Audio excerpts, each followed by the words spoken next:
Mi suegro me amenazó con destruir mi matrimonio si no pagaba su viaje al mundial. He trabajado en el mundo de la belleza desde que tenía 19 años. Empecé barriendo el cabello en una estética pequeña y, tras casi una década de sacrificios, logré construir mi propia cadena de estéticas. Hoy tengo 5 sucursales que funcionan de maravilla, pero ese éxito, en lugar de traerme paz familiar, se convirtió en el blanco de la avaricia de mi familia política. Mi esposo, Lucas, siempre fue un hombre tranquilo, quizás demasiado. Al principio confundí su pasividad con bondad, pero con el tiempo me di cuenta de que era simplemente falta de carácter frente a sus padres. Don Ricardo y Elena, mis suegros, siempre me vieron como su cajero automático personal. Desde cenas costosas hasta el pago de las deudas de sus tarjetas de crédito, yo siempre terminaba cediendo por el bienestar de Lucas. Sin embargo, todo llegó a un límite insoportable hace unos meses, cuando se anunció el próximo Mundial de Fútbol. Mi suegro es un fanático obsesivo y decidió que, como yo era exitosa, me correspondía pagarle un viaje VIP a él, a mi suegra, a los 2 hermanos de Lucas y a mi esposo. Estamos hablando de un gasto que superaba los $50,000 entre boletos, hoteles de lujo y traslados. La petición no fue una sugerencia, fue una orden directa durante una cena en su casa que jamás olvidaré. Esa noche, mientras servían la comida, mi suegro golpeó la mesa y soltó la bomba. Dijo que ya era hora de que yo demostrara que de verdad valoraba a la familia que me había recibido. Me quedé helada. Intenté explicarles, con la mayor calma posible, que aunque mi negocio iba bien, ese dinero estaba destinado a la apertura de mi 6ª sucursal y a la seguridad de mi futuro con Lucas. Fue entonces cuando mi suegra intervino con un tono gélido que me puso los pelos de punta. Me miró fijamente y me dijo que si de verdad quería a su hijo, iba a financiar ese viaje sin chistar, porque si no lo hacía, ella y Ricardo se encargarían personalmente de que Lucas me dejara. Lo más doloroso no fue la amenaza de esa mujer, sino ver a mi esposo sentado a mi lado, mirando su plato de sopa como si fuera lo más interesante del mundo, sin decir una sola palabra para defenderme. El silencio de Lucas fue la primera puñalada. Me levanté de la mesa y me fui de esa casa sintiendo una náusea profunda. Pensé que con el paso de los días se les pasaría el berrinche, pero lo que vino después fue una campaña de terror psicológico que casi me vuelve loca. Mi suegro, que tiene mucha influencia en el vecindario y entre nuestros conocidos, empezó a difundir rumores espantosos. Decía que yo maltrataba a Lucas, que lo tenía pasando necesidades mientras yo me daba la gran vida y que era una mujer tacaña que odiaba a la familia de sangre de su esposo.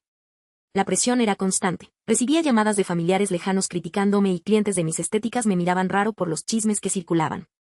Lucas, en lugar de poner un alto, solo me pedía que cediera. Me decía que por favor pagara el viaje, que así todos estaríamos felices y que el dinero va y viene, pero la familia es para siempre.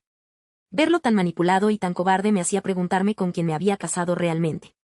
El ambiente en nuestra casa era tenso, apenas hablábamos, y yo sentía que estaba viviendo con un extraño que solo esperaba que yo soltara la billetera para volver a sonreírme. Pero el verdadero horror estaba por revelarse, algo que ni en mis peores pesadillas imaginé que mi propia familia política fuera capaz de tramar contra mí. Todo estalló una tarde de sábado. Lucas se había ido a jugar fútbol y dejó su tablet vieja conectada en la sala. De repente, empezaron a entrar notificaciones de una aplicación bancaria y mensajes de WhatsApp. Normalmente no reviso sus cosas, pero vi el nombre de su padre en la pantalla con un mensaje que decía, ya está hecho, el crédito fue aprobado, ella no se va a dar cuenta hasta que estemos en el avión. El corazón me dio un vuelco. Entré al chat y lo que leí me dejó sin aliento. Mi suegro había gestionado un crédito gigante a nombre de Lucas, pero para que se lo otorgaran, necesitaban un aval con solvencia económica. Habían falsificado mi firma en los documentos digitales y físicos, usando mis datos de la empresa y mis estados de cuenta que Lucas les había proporcionado a escondidas. El plan era que el banco tomara los pagos automáticamente de mi cuenta empresarial una vez que el crédito cayera en mora, algo que ellos ya daban por hecho porque sabían que Lucas no tenía cómo pagar. Estaban planeando robarme legalmente para irse a gritar goles al otro lado del mundo, dejándome a mí con una deuda que pondría en riesgo la estabilidad de todos mis empleados y mis locales. Edit 1. Han pasado 3 semanas desde que descubrí la traición y mi vida ha dado un giro de 180 grados. Esa misma noche, después de leer los mensajes, no confronté a Lucas de inmediato. Fui fría y calculadora. Llamé a mi abogado de confianza y a la gerente de mi banco. A primera hora de lunes, presentamos una denuncia formal por falsificación de firma y fraude. El banco, al ver las pruebas y la discrepancia en la firma digital, bloqueó cualquier desembolso de inmediato. Lo más difícil fue ver la cara de Lucas cuando regresó a casa y encontró sus maletas en la puerta. Le mostré la tablet y los documentos legales que ya estaba tramitando. Lloró, se arrodilló y me juró que su padre lo había obligado, que él no quería hacerlo pero que don Ricardo lo presionó diciendo que era la única forma de que la familia estuviera unida. No le creí ni una palabra. Un hombre que permite que sus padres le roben a su esposa no es un hombre, es un cómplice. Le entregué la demanda de divorcio express en ese mismo instante. No hubo gritos, solo una decepción tan grande que me secó las lágrimas. Él se fue a casa de sus padres, y por lo que supe después, la bomba estalló allá también. Actualización 2. Ya han pasado 2 meses y las consecuencias para mi familia política han sido devastadoras. Como el crédito ya había sido preaprobado y ellos ya habían dado adelantos para los paquetes de viaje usando ahorros que tenían para emergencias, al cancelarse el aval y entrar la denuncia por fraude, la financiera no solo les negó el dinero, sino que inició un proceso legal contra mi suegro y Lucas por intento de estafa. Al no tener mi respaldo económico, no pudieron cubrir los gastos legales ni los compromisos que ya habían adquirido. Mi suegro tuvo que vender su camioneta, que era su orgullo, y mi suegra está trabajando doble turno en una tienda para pagar los abogados.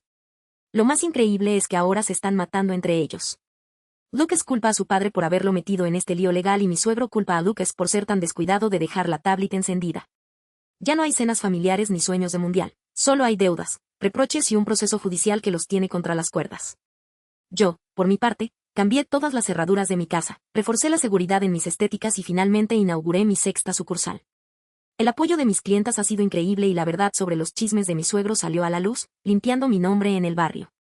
Eric Fano. Ha pasado casi un año desde que todo este drama comenzó y finalmente puedo decir que estoy en total paz.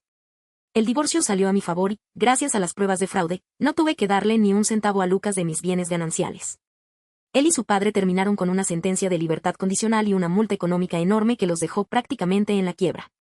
Hace poco vi a mi suegra en el supermercado, se veía 10 años más vieja y evitó mi mirada por completo. Ya no soy la mina de oro de nadie. Mi cadena de estética sigue creciendo y he aprendido a poner límites claros desde el primer día con cualquier persona que entra en mi vida. A veces me pregunto cómo pude estar tan ciega tanto tiempo, pero luego recuerdo que algunas lecciones solo se aprenden a través del fuego. Hoy duermo tranquila, sabiendo que mi patrimonio está a salvo y que me quité de encima a una familia de parásitos que solo me quería por lo que tenía en el banco y no por lo que era como persona. La vida tiene una forma muy curiosa de poner a cada quien en su lugar, y a mí me puso en la cima de mi propio esfuerzo, mientras que a ellos los dejó en el fango de su propia avaricia.